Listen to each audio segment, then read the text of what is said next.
The giant creature came from nowhere and destroyed everything in its path. For 3 long years it had been the nightmare of the galaxy. Everyone called it the Warbeast. It stood as tall as a building, with black scales that looked like metal, and red eyes that burned like fire. No weapon could hurt it, no army could stop it. The creature was stronger than any spaceship ever built. It could move faster than the quickest fighter jets. In 3 years, it had destroyed 23 space stations and wiped out entire planets. Millions of people had died or run away from their homes. Admiral Jack Hayes sat in his command chair on the human warship Liberty. He was looking at a message from the Galactic Council. The alien leaders looked scared and tired. Their usual calm was gone. The blue-skinned Zentari ambassador spoke with a shaking voice. "Admiral Hayes, we need your help. We have tried everything. Our best weapons do nothing to this beast. Our strongest warriors cannot fight it. Our smartest scientists cannot understand it. The creature gets stronger every time we attack it." The Warbeast had first appeared near the edge of known space. It came out of what looked like a tear in reality itself. Nobody knew where it came from or what it wanted. It did not try to take over planets or steal resources. It only seemed to want to fight and destroy. Captain Amy Stone, Hayes's second-in-command, showed him a map of the galaxy. Red marks showed where the creature had attacked. "Sir, look at this pattern. It destroyed the mining station on Kepler 7 last month. Before that, it hit the military base on New Mars. Every place it attacks has one thing in common." "What's that?" Hayes asked. "They all fought back hard. The places that surrendered quickly, it just ignored and moved on." This made Hayes think. Humans were still new to the galaxy. Most alien races saw them as young and stupid. Earth had only joined the Galactic Council 5 years ago, but Hayes had been a soldier for 30 years. He knew that sometimes the answer was not in fighting harder. Dr. Betty Clark was the human expert on alien creatures. She had been studying all the data about the Warbeast for weeks. She walked into the command room looking worried. "Admiral, I think we have been wrong about this creature. Yes, it is destroying everything, but look at these brain scans we got from the last battle." She showed him a picture on her tablet. "This is not a mindless monster. This creature is very smart, maybe smarter than us." Hayes looked at the strange patterns on the screen. "If it's so smart, why does it keep destroying things? I think it might be trying to talk to us." "Think about it, Admiral. What if this creature comes from a place where they communicate by fighting? What if every battle is its way of trying to say hello?" The idea seemed crazy, but Hayes had learned to listen to smart people. Dr. Clark continued. "The survivors all say the same thing. The creature does not try to kill everyone. It destroys the ships and stations, but it lets most people escape. First, like it wants to fight the machines, not hurt the people." Commander Pete Wilson, the ship's communications officer, had been listening. "Sir, if Dr. Clark is right, then we have been doing exactly the wrong thing. Every time we attack it, we are having a conversation it understands, but we are saying the wrong words." Hayes stood up and walked to the big window that showed the stars. Out there somewhere, the Warbeast was moving toward the center of the galaxy, toward Earth, toward billions of innocent people. "How long do we have?" he asked. "At its current speed, maybe 4 months until it reaches the inner systems," Captain Stone replied. The Admiral thought about his daughter back on Earth. She was only 8 years old. Like millions of other children, she had no idea that a monster was coming their way. The alien races had already tried everything they could think of. Their most powerful fleets had been turned into floating scrap metal. But humans were different. They were new to space, but they had survived thousands of years on a dangerous planet by being smart and working together. Maybe that was exactly what the galaxy needed now. "Dr. Clark, I want you to study everything we know about this creature.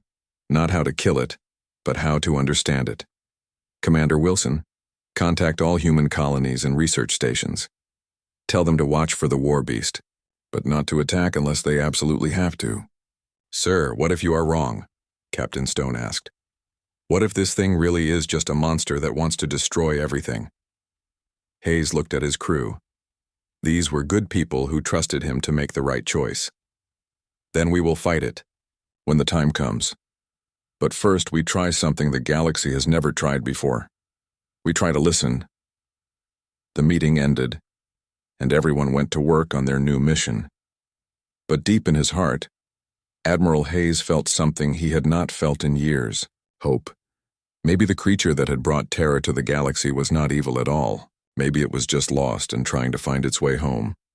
As the Liberty changed course toward the Warbeast's last known position, Hayes wondered if humanity's greatest strength was not their weapons or their ships. Maybe it was their ability to see the good in others, even when others looked like monsters. The hunt for the Warbeast was about to begin. But this time, humans would not be hunting to kill. They would be hunting to understand. Emma Cole was 8 years old and had always been different from other children. She could calm angry dogs with just a whisper. She seemed to understand what people were feeling even when they tried to hide it. Her friends at school said she was weird, but Emma did not mind. She knew she was special in some way. Emma lived on Research Station Blue 7 with her parents. Her father, Dr. Mike Cole, studied how different alien races talked to each other. Her mother, Dr. Lisa Cole, was the station's main doctor. The station was small, with only 300 people living and working there. It was far from Earth, near the edge of human space. For weeks, Emma had been having strange dreams. In her dreams, she heard a voice calling from far away. It was not words she could understand, but she could feel the sadness in it. The voice sounded lost and alone. When she woke up, Emma felt like crying, but she did not know why. "Daddy, what if someone was all alone in space with no friends?" Emma asked her father one morning at breakfast. Dr. Cole looked up from his coffee. "That would be very sad, sweetheart. Why do you ask?" "I keep dreaming about someone who is lonely. Really, really lonely." Her father smiled and patted her head. "It's just a dream, Emma.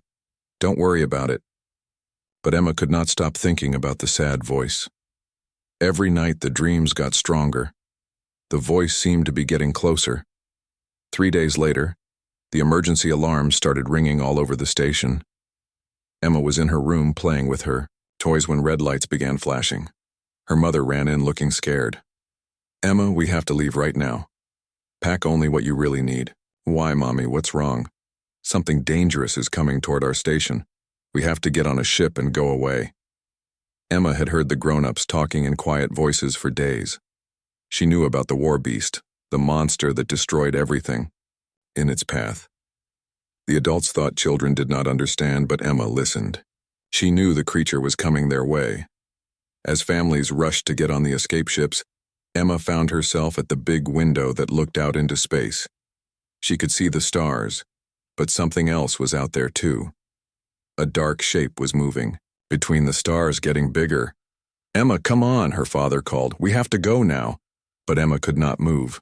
The dark shape in space was calling to her, not with words, but with feelings. The same sadness from her dreams was out there, coming closer. Captain Dan Brooks was in charge of the station's small group of fighter ships. He knew his 6 ships could not stop the Warbeast, but he had to try.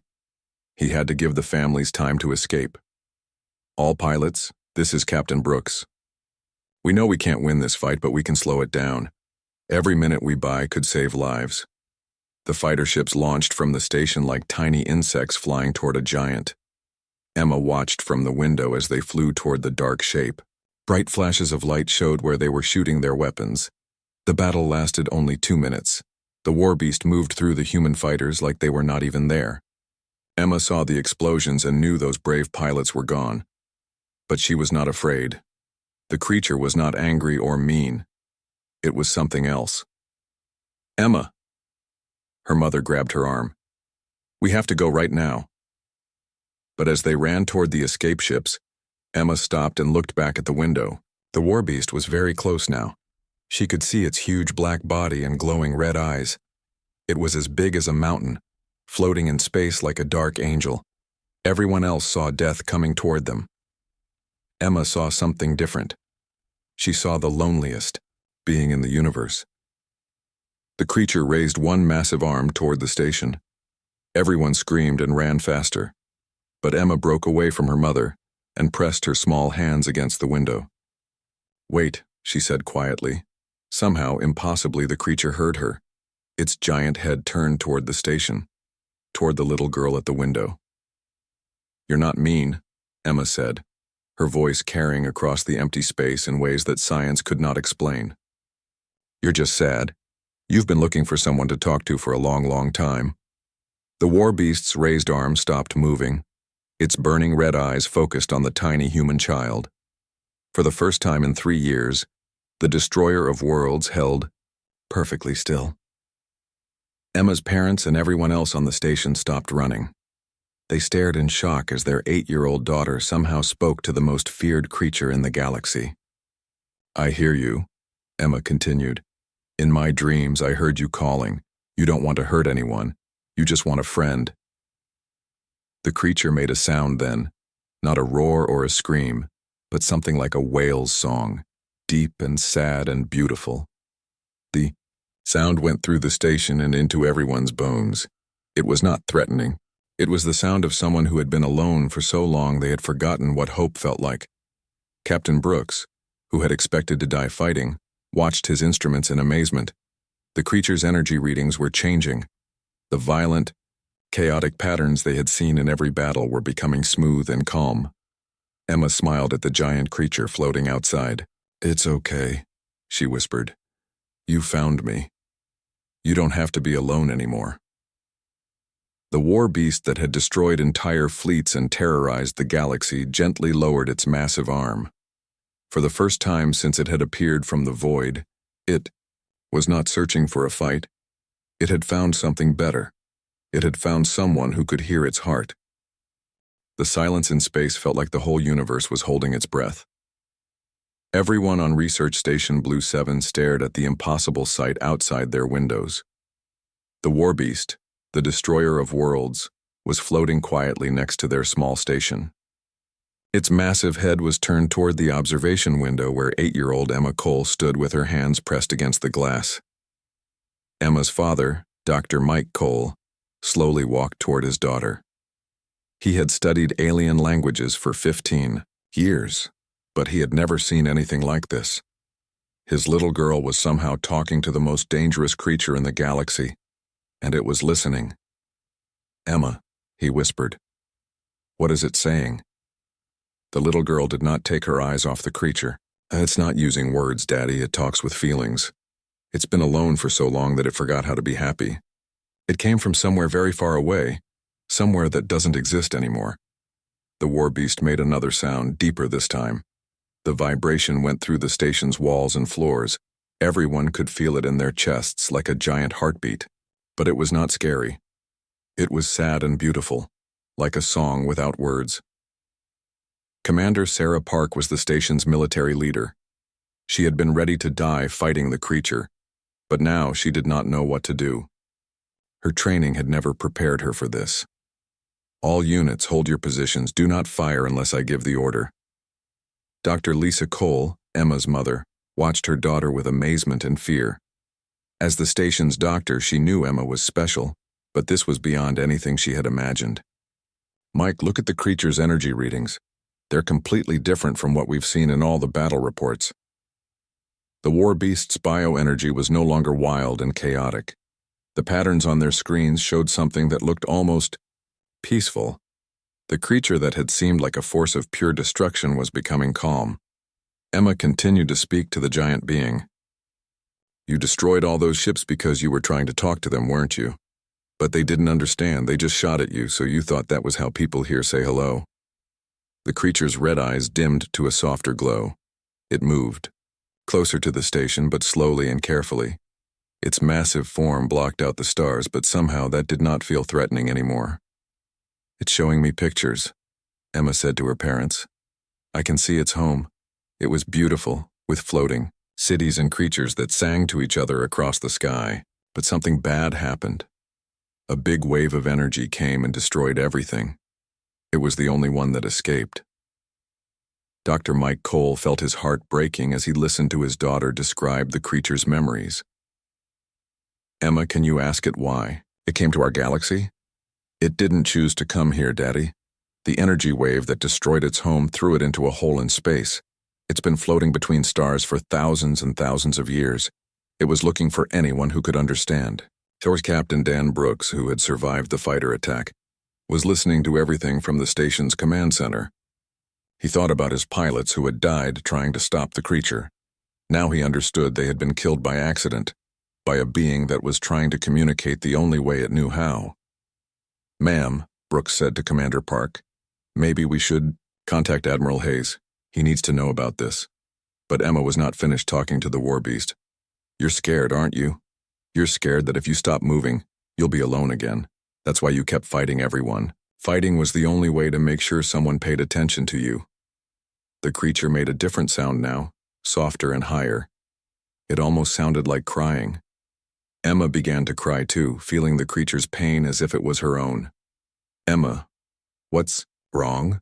her mother asked. "It hurts so much to be alone," Emma sobbed. "It's been alone longer than humans have existed. It watched its whole family die. It watched its whole world disappear. And then it floated in the dark for so long it started to forget what its home looked like." The Warbeast slowly extended one of its massive arms toward the station, but instead of attacking, it gently touched the outside of the observation window where Emma stood. The touch was so light that the station barely shook. "It wants to know if we can be its family now," Emma said. "It promises it won't hurt anyone ever again if we just don't leave it alone." Dr. Mike Cole looked at his colleagues and saw the same thought in all their eyes. This was not just first contact with an alien species. This was a chance to heal a wound that had been bleeding for thousands of years. "Emma, tell it that we want to be its friend. Tell it that we understand now." Emma smiled through her tears and pressed her face against the window. "We understand. You don't have to fight anymore. You found us and we found you. You're not alone anymore." The change in the creature was immediate and dramatic. Its whole body seemed to relax. The angry energy that had made it look like a living weapon faded away. What remained was still massive and powerful, but it no longer looked like a monster. It looked like someone who had finally come home. Commander Park contacted the Galactic Council emergency frequency. "This is Research Station. Flu 7. The Warbeast situation has changed. We need to speak with Admiral Hayes immediately." Within an hour, ships from 3 different species were approaching the station. Everyone in the galaxy had heard about the Warbeast stopping its rampage, but when they arrived, they found something no one had expected. The creature was gently floating near the station, making soft musical sounds. Emma Cole was still at the window, humming along with the creature's song. It was the first music the Warbeast had heard in thousands of years, and the first time a human child had sung a duet with a being from another dimension. "How is this possible?" asked the Zentari Admiral, who arrived with the rescue fleet. "Doctor," Mike Cole tried to explain, "my daughter has a gift. She can feel what others feel. But more than that, she can make others feel understood." The Warbeast wasn't evil. It was just lost and lonely and scared. The creature that had terrified the galaxy for 3 years was now humming lullabies with a little girl. The monster that no weapon could stop had been defeated by something much more powerful than any army. It had been defeated by kindness. Emma looked at all the ships gathering around the station and smiled. "It wants to protect us now. It says it will never let anyone hurt its new family." The Warbeast had found its home, at last, and the galaxy would never be the same. 1 month later, everything had changed. Research Station Blue 7 had become the most important place in the galaxy. Ships came from all over space to see the miracle that had happened there. The creature that everyone had called the Warbeast now had a new name. Emma Cole called it Echo because of the beautiful sounds it made. Echo had not moved far from the station since that first day. It floated nearby like a gentle giant, always watching and protecting. The creature that had once destroyed entire fleets now spent its days listening to Emma's stories and humming soft songs that could be heard throughout the station. Admiral Jack Hayes arrived with a fleet of human ships, but he came in peace, not for war. He had brought scientists, doctors, and language experts. But most importantly, he had brought children. Emma was not the only human child who could hear Echo's voice. "The creature responds differently to children," Dr. Mike Cole explained to the Admiral. Adults can learn to understand some of its communications, but children seem to hear it more clearly. Emma says it's because children's hearts are not afraid to feel things deeply. 10-year-old Tommy Wilson was one of the children, who had come with the Admiral's fleet. He was shy and quiet, but when he saw Echo for the first time, his eyes went wide with wonder instead of fear. "It's beautiful," Tommy whispered to Emma. "It looks like a star that learned how to dance." Emma smiled and took Tommy's hand. "Come on, I'll introduce you." Echo loves meeting new friends. As the weeks passed, more children arrived at the station. Each one could hear Echo in their own special way. 8-year-old Katie Barnes could feel Echo's memories. 9-year-old Carlos Martinez could understand Echo's emotions. 7-year-old Amy Chen could see the pictures that Echo shared in its mind. Together, these children became the first human Echo translation team. They worked with their parents and other scientists to create the first dictionary of Echo's harmonic language. It was not just words they were translating, but feelings, memories, and dreams. Echo told them amazing stories about its home dimension. It described cities that floated in rings around singing crystals. It shared memories of creatures that could swim through solid matter and dance on beams of light. The children listened with wonder and drew pictures of the beautiful world that was gone forever. But Echo also learned about human culture. Emma taught it about families and how humans took care of each other. Tommy showed it pictures of Earth's animals and how they lived together. Katie shared stories about human history and how people had learned to work together despite their differences. The Galactic Council was amazed by what they saw.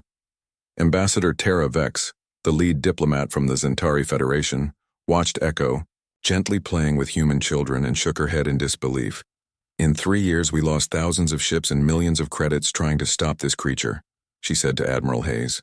"A human child solved the problem with kindness in 10 minutes. "Children see things differently," Hayes replied. "They see what something could be, not just what it appears to be." Echo's knowledge was incredible. The creature understood science and technology that was thousands of years ahead of anything the galaxy had ever seen. It could manipulate energy in ways that seemed like magic. It could create protective shields that were stronger than any known material. But Echo did not want to be studied or used as a weapon. It only wanted to help its new family. When space pirates tried to attack a nearby cargo ship, Echo moved faster than light itself to stop them. It did not hurt the pirates, but it disabled their ship and gently moved them to a safe place where they could be arrested. "It could have destroyed them completely," Captain Dan Brooks observed, "but it chose mercy instead. That creature has more compassion than most people I know." Emma spent hours every day with Echo, and their friendship grew stronger. She learned that Echo's real name in its own language was something like a song that told the story of its entire life, but Echo liked the name Emma had given it because it meant she was the first to truly hear its voice. "Echo wants to make something for us," Emma announced one day to her parents and the other scientists. "It wants to build a new kind of space station where humans and other aliens can come to learn about communication and understanding." Dr. Lisa Cole, Emma's mother, was worried. "Sweetheart, Echo is very powerful, but building a space station is a big project." Emma giggled. "Mommy, Echo says that's easy. It built cities in its home dimension that were bigger than Earth. A space station is like a tiny toy house to Echo." And so Echo began to build. Using materials from nearby asteroids and energy from the stars themselves, the creature created something wonderful. The new station was beautiful beyond description. It had rooms filled with music that helped different species understand each other. It had gardens where plants from 100 worlds grew together in harmony. Most amazing of all, Echo built a special room where the walls could show visions of its lost home dimension. Visitors could see the singing crystals and dancing light creatures that Echo remembered. It was like a museum of a world that no longer existed, kept alive in Echo's perfect memory. The new station was called Haven. It became a place where species from all over the galaxy came to learn about peaceful communication. Children from many different worlds came to study with Emma and the other human children who could speak with Echo. The Galactic Council officially apologized to Echo for 3 years of attacks. They offered to make it a citizen of the galaxy, with full rights and protections. Echo accepted, but only if humans could speak for it in the council meetings. Echo trusts us to represent its interests, Admiral Hayes explained to the council. It wants to help make the galaxy a more peaceful place, but it doesn't want to rule or control anyone. It just wants to be part of a family. Emma, now 9 years old, became the youngest ambassador in galactic history. She did not wear fancy clothes or carry important titles. She just sat next to Echo during council meetings and helped translate its thoughts and feelings into words that other species could understand. The galaxy that had once lived in fear of the Warbeast now lived under the protection of Echo the Guardian. Criminals thought twice before hurting innocent people, knowing that Echo was watching. Wars between planets became rare because Echo would appear to help them find peaceful solutions. But the most important change was not in the big things. It was in the small moments when Echo would help lost ships find their way home, or when it would sing lullabies to comfort children who were afraid of the dark. Emma often stood at the window of Haven Station, looking out at the stars with her giant friend floating nearby. She thought about how scared everyone had been when Echo first appeared. Now she could not imagine the galaxy without Echo's gentle presence. "Are you happy now?" Emma asked Echo one evening as they watched a sunset on a nearby planet. Echo's response filled the station with warm, musical vibrations that felt like a hug made of sound. Every person on the station smiled without knowing why. The creature that had once obeyed nothing now followed the simple wisdom of a human child, that loneliness was the greatest enemy, and friendship was the strongest force in the universe. The Warbeast was gone forever. In its place was Echo, the gentle giant who had learned that the best way to be powerful was to use that power to protect the ones you love. And Emma Cole, the little girl who had spoken to a monster and found a friend, continued to teach the galaxy that sometimes the smallest voice could change everything.